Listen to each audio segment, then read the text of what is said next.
बिस्मिल्लाहिर्रहमानिर्रहीम। अस्सलामु अलैकुम वरहमतुल्लाहि वबरकातुहू। आज की इस वीडियो में हम आपको क़ज़ा नमाज की नियत और क़ज़ा नमाज अदा करने का तरीका बताएंगे और असर और फजर की नमाज अदा करने का जो क़ज़ा हो जाती है तरीका बताएंगे। लिहाजा वीडियो को एंड तक लाजमी सुनिएगा। चलें वीडियो का आगाज़ करते हैं। क़ज़ा हर रोज़ की 20 रकतें होती हैं, 2 फ़र्ज फजर के, 4 ज़ोहर के, 4 असर, 3 मगरिब और 4 इशा के और 3 वितर। नियत इस तरीके से कीजिए। मसलन सबसे पहले फ़जर जो मुझसे क़ज़ा हुई अभी तक उसको अदा नहीं किया, उसको अदा करती हूँ। हर नमाज में इसी तरह नियत कीजिए। वाज़िया रहे कि क़ज़ा नमाज 3 मकरूह औक़ात। नंबर 1 तलुए शमस यानी सूरज तलु होने से लेकर इशराक का वक़्त होने तक। नंबर 2 इस्तवाए शमस यानी निसफुल निहार का वक़्त, एहतियातन 5 मिनट पहले और 5 मिनट बाद तकरीबन 10 मिनट। नंबर 3 मग़रूब शमस से पहले जब सूरज ज़रद पड़ जाता है उस वक़्त से लेकर सूरज ग़रूब हो जाने तक के अलावा हर वक़्त पढ़ी जा सकती है। नेज़ वक्ती नमाज पहले पढ़ें या क़ज़ा नमाज दोनों तरह पढ़ना दुरुस्त है।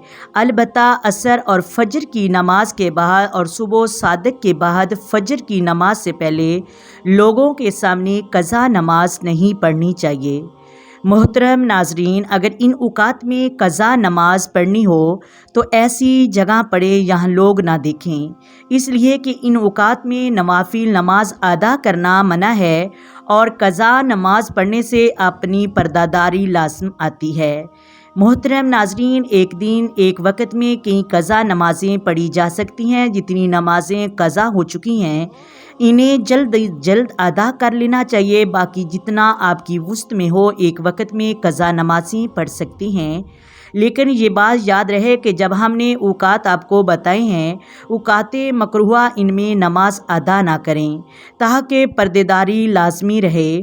मोहतरम नाजरीन, मर्दों के लिए नमाज जो बाजमात पढ़ते हैं उनकी फ़जीलतें सुने कि नबी करीम सल्लल्लाहु अलैहि वसल्लम ने अरशाद फरमाया, बाजमात नमाज पढ़ना तनहा नमाज पढ़ने से 27 दर्जे अफजल है। बुखारी शरीफ में है।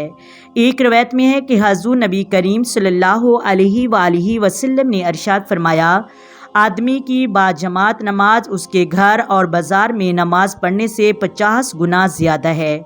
और ये उसके लिए कि उसने जब वज़ू किया और अच्छी तरह वज़ू किया और फिर मस्जिद की तरफ चला और सिर्फ़ नमाज पढ़ने ही की नीयत से चला तो मोहतरम नाजरीन वो एक कदम नहीं उठाता मगर उसकी वजह से उसका एक दर्जा बुलंद कर दिया जाता है और एक गलती मटा दी जाती है। जब वो नमाज पढ़ता है और जब तक अपने मसल्ले पर बैठा रहता है मलाइका उस पर रहमत भेजते रहते हैं जब तक वो कोई बात ना करे। या अल्लाह उस पर रहम फरमा और नमाज ही में रहता है जब तक वो नमाज का इंतज़ार करता है। उमर बिन उम्मे मकतूम रदियल्लाहु ताला अन्हु से मरवी है कि आपने नबी करीम सल्लल्लाहु अलैहि वसल्लम से अर्ज़ किया कि या रसूलल्लाह सल्लल्लाहु अलैहि वसल्लम, मैं नबीना हूँ, मेरा घर फैसले पर है और मुझे कोई पकड़ कर लाने वाला भी नहीं। ऐसी सूरत में मुझे इजाज़त है कि मैं घर नमाज अदा कर लूँ। आप सल्लल्लाहु अलैहि वसल्लम ने फरमाया, आपको अजान सुनाई देती है? अर्ज़ किया कि जी हाँ। आप सल्लल्लाहु अलैहि वसल्लम ने फरमाया, मैं तेरे लिए कोई गुंजाइश नहीं निकालता। इमाम बिकी ने इसकी वज़ाहत में लिखा है कि आप सल्लल्लाहु अलैहि वसल्लम ने फरमाया, मैं तेरे लिए ऐसी रुख्सत नहीं पाता कि जमात में हाज़िरी के बगैर तो नमाज अदा करें।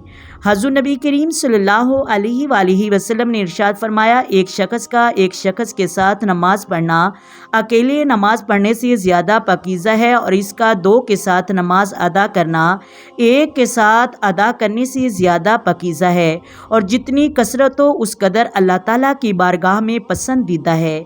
दीन में औरत और मर्द के बहुत से मसाइल मुख्तलिफ हैं।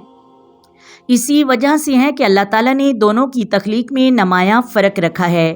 عورت سراپا پردہ ہے، اسے گھروں کو اختیار کرنے کا حکم دیا ہے، جس طرح عورتوں کی شانہ شان اللہ نے انہیں اپنے گھر میں سکونت اختیار کرنے کا اور پردہ داری کا حکم دیا ہے، اس طرح رسول اللہ صلی اللہ علیہ وآلہ وسلم نے ان کی شان احترام کا لحاظ کرتے ہوئے اپنے گھروں میں نماز پڑھنے کو افضل قرار دیا ہے۔ سیدنا ابن عمر رضی اللہ تعالی عنہما سے مروی ہے کہ انہوں نے کہا کہ رسول اللہ صلی اللہ علیہ وآلہ وسلم نے فرمایا، اپنی عورتوں کو مسجد سے مت روکو مگر ان کے لیے گھر بہتر ہیں۔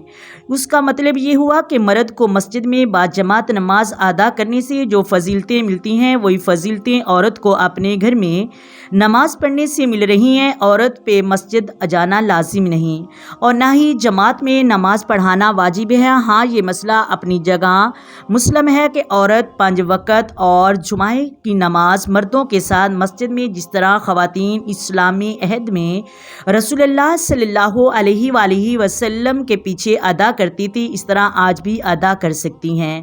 امید ہے ویڈیو اچھی لگی ہوگی۔ اگر ویڈیو اچھی لگے تو لائک کریں، شیئر کریں، چینل کو سبسکرائب کریں۔